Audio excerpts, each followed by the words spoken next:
Walang tulog yan. Parang pena. Oo. Sa makini. Ganda. Natutulog ka pa ba? Oo naman, natutulog pa ako. Dito. Dito na sa sa shoot. Dito na po. We're not complaining, I'm happy. We're happy. Everyone's happy. Yes. Saya. Mamaya pa-post ko guys, yung Sleeping Beauty siya. Bang mini-makeupan. Para makita nyo gaano siya ka-hard work. Wow. Diba? Hardworking. Hardworking. Hello, buti talaga English kasi ma. Oh, hindi si Mariah sobrang talino nito. Kala nyo, valedictorian to ng panahon niya. Panahon niya! Oo nga!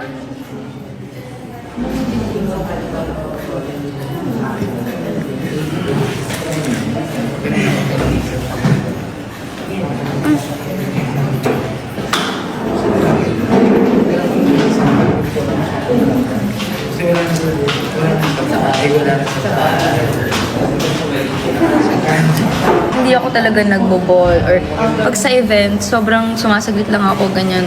Pag hindi ko, kahit pagka-close ko yung mga kasama ko, naiiya talaga ako sa mga ganyan. Hindi ko kaya. Actually, no? Diba? Hindi ka pa nag-stay sa mga event natin. Nag-guest ka lang. Oo. Hindi ko talaga kaya. Pero, yun din yung kinikwento ko sa loob ng bahay ni Kuya. Sabi ko nga, doon naman si Bianca. Doon naman yung mga comfort ko na tao. And,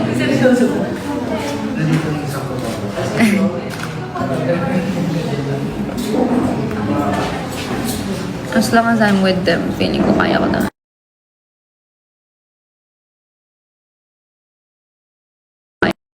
Kaya ko na. Tingin mo. Ma. Wala, parang may tulog. Sorry. Comfort food ko. Hot pot?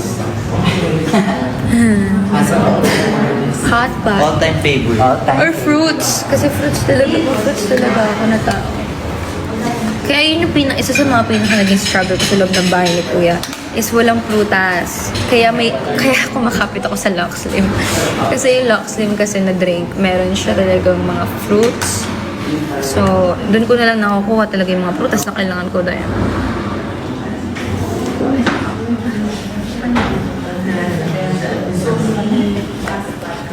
Spoiler sa album na ilalabas ko is may mga sinulat ako doon. Sinulat ko talaga.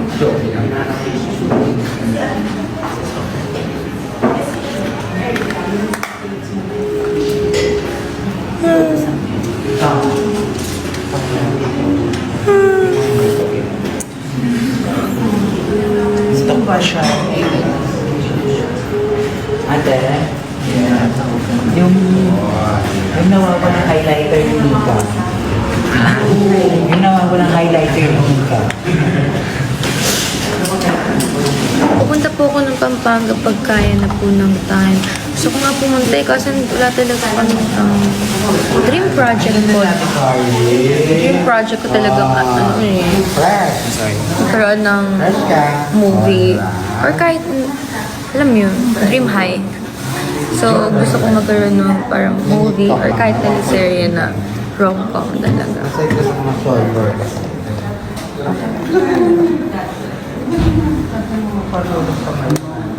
Kasi feeling ko funny ko. Hindi ako funny.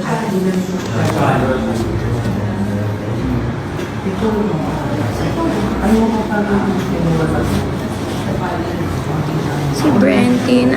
Carly Mika.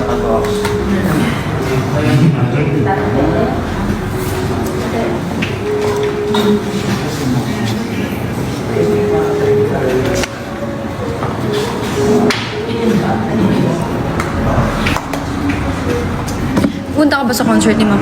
Oo naman. Like, pag hindi ako pumunta dun, ano nyo na lang ako. Iban nyo na lang ako sa mundo. Oo naman, sa loob pa lang ng bahay ni Kuya. Diyos ko. Galing nga niya eh, no? Galing, sobrang galing ni Ate Klang. Sobrang galing ni Ate Klang, guys. Sobrang deserve niya. And si Ate Klang yung, alam mo yung nakakahiya siyang kaduet kasi sobrang galing niya as a singer. Pero never niyang papafeel sa'yo yun. Like, bibigyan ka niya ng, she can devour you any moment pag kumakanta kayong dalawa. Pero lagi ka niyang bibigyan ng spotlight, lagi ka niyang bibigyan ng time. Para wala lang. Ang galing. Appreciate ko si Ate Klang sobra. Like, even here sa outside world, she's really like my mom talaga. Not like my mom, pero like, you know, sobrang kuha niya lagi yung ano ko.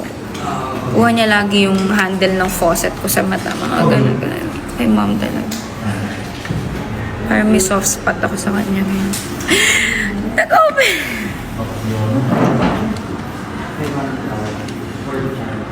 Do you miss Bianca? All the time. All the time. Sobrang. Siyempre, lalo na nasanay ka sa loob ng bahay na kasama mo yung mga tao. Tapos bigla dito, may moment na gano'n na parang nag-sink in sa akin na, ala, di na kayo magkakasama matulog. Di na kayo magkasama magigising, ganyan. Lalo kasi, pinaka-namiss ko talaga sa Tsaka busy kayo lahat. Oo, busy kaming lahat. So, syempre yung interactions na pinlano nyo sa loob ng bahay, na namimiss nyo is, hindi mo easily magiget dito sa outside world. Kasi nga, everyone is busy, which is understandable, and I'm proud of all of them. Siguro, ang lagi ko lang talagang super nakakausap. Syempre, understandable si Brent kasi nakaka-work ko siya, ganyan. And, syempre, si Ate Klang. Ate Klang sobra.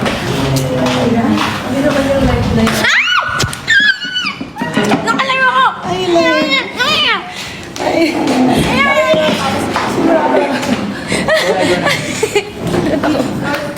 Anyway. Ano ba?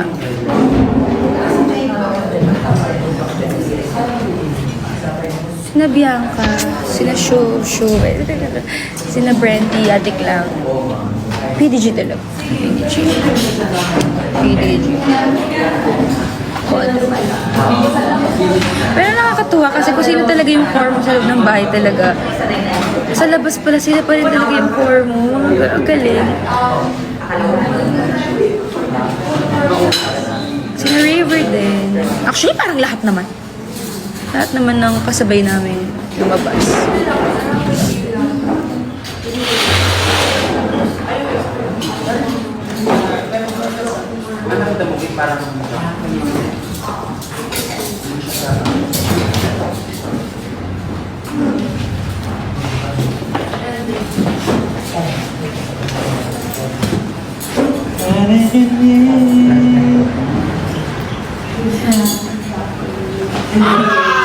If meron ako papatanggal sa mga tattoo ko, if meron man ano yun, siguro yan dito ko. Papatanggal ko to actually. For the rest, parang ayoko sila patanggal kasi feeling ko nakilala niyo na ako with my tattoos eh. I don't wanna change anything na nangyari. Ayoko sabihin kung ano yung thoughts ng iba na gusto nilang ipatanggal sa tattoo ko kasi baka makita nyo.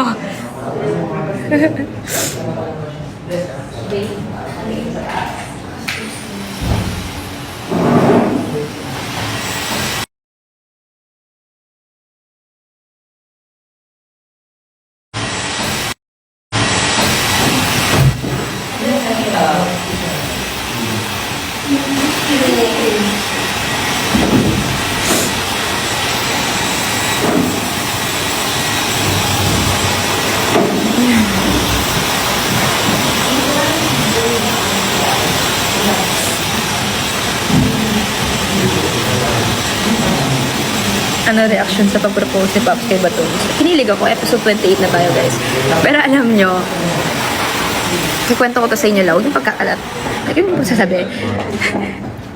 Actually, dapat magpo-propose din ako kay Bianca. Pasa sabi ko, ala, gusto ko, sinabi ko to sa kanya, kwento ko, sabi ko, alam mo, dapat magpo-propose ako sa'yo, pero instead, I just sent you something.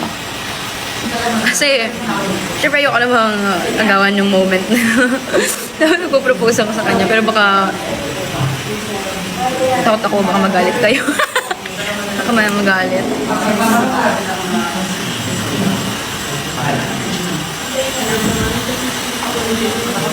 Ay, close ko na Ate Ashley. Oo naman, super. Oh, Ate Ashley.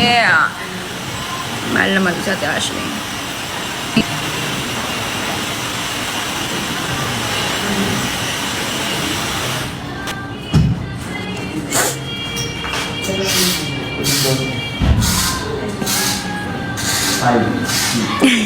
Ano pong recipe ng mocha drink ni Brenty?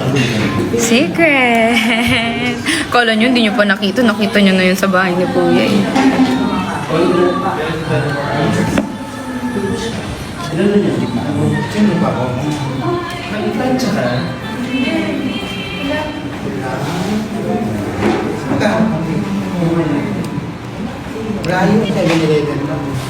Sleep over kayo. Oo naman, pag meron ako. Magtanong naman kayo ng mga matitanong-tanong. Nakawa ko nakasal. Pag ako nabash yan. Takot na ako.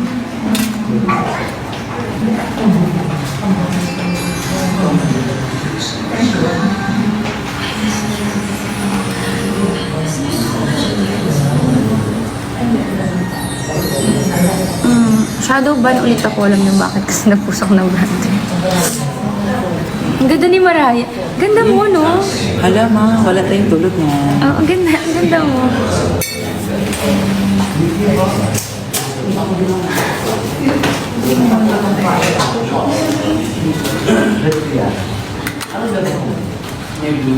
Tinatanong nila sino ka dito sa GMD. Kami. Trabaho.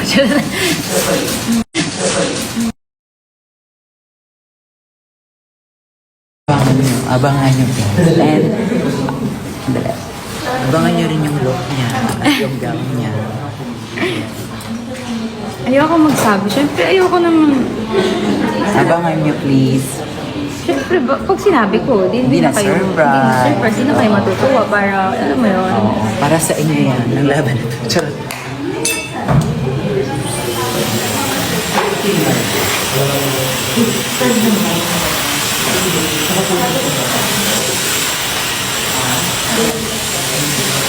Ito na lang, may nag... Sabi niya.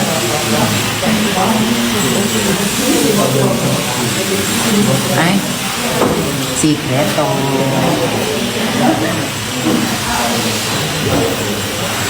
Abangan nyo sa mga following day. Ayun.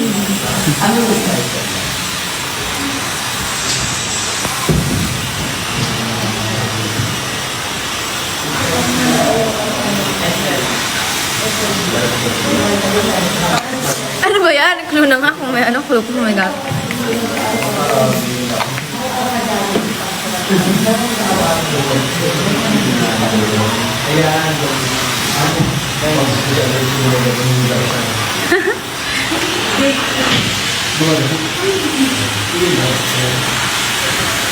Hindi ko mahabol yung mga tanong niya. Sobrang bilis. Paano kami naging close ni Shuvi nung Sangre Days? Kasi nung Sangre Days, matagal na sila nakitaping doon. Tapos ako kakapasok ko lang. Kasi daw sobrang tagal nilang hinanap yung taong magiging perfect para sa karakter ni Anaka. Like, sobrang dami daw nilang... Ito lang naman sabi sa akin. Or yung pangko ni Anaka dito. Matagal kasi daw nilang hinanap.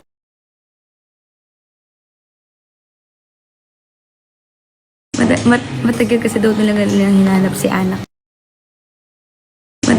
Matagal kasi daw nilang hinanap si Anak. Parang late na akong pumasok sa taping. Sinulungan ako ni Shuvi. Parang makilala yung tao sa prod, ganyan. So, siya yung unang naging kakilala ko sa industry talaga. Like, wala nang kilala. So, siya sa mga nauna kong mga naka-work, tsaka nakilala sa industry. First friend ko sa industry, si Brad talaga. Si Brad. Tapos syempre, sumunod na yung mga housemates.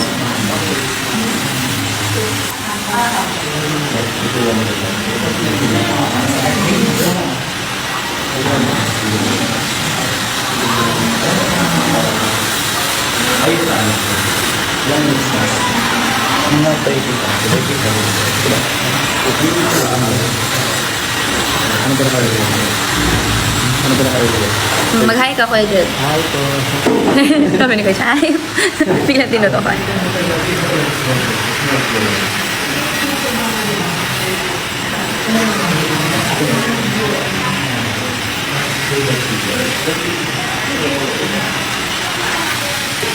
Nagtatakot. Yung ano dito? Yung dito. Ang sinabi ko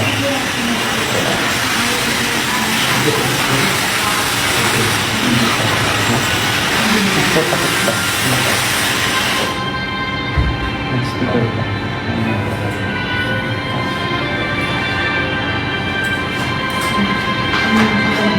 Sa akin, speaker niya naman. Are you okay? Sabi niya sa akin. Ang galing may nagre-request ng guest. Accept ko kayo, magugulat kayo. Anything on